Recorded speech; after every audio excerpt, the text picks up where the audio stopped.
For decades, the tiny island of Mauritius was struggling to get the Chagos Islands back from the UK, which they had to give up at the time of their independence. After 50 years, the UK has finally decided to hand over the sovereignty of the Chagos Islands to Mauritius. This marks the end of decades of negotiations between the UK and Mauritius over the islands. The deal consists of a cluster of remote but strategically important islands. About 500 kilometers away from Maldives, the US has a secretive military base on one of the islands named Diego Garcia.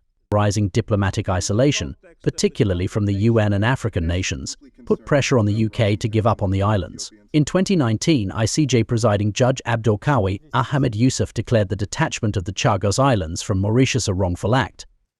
The court, having found that the decolonization of Mauritius was not conducted in a manner consistent with the right of peoples to self-determination, it follows that the United Kingdom's continued administration of the Chagos Archipelago constitutes a wrongful. The deal materialized after an agreement which will allow USA to operate from the Diego Garcia military base for another 99 years on lease.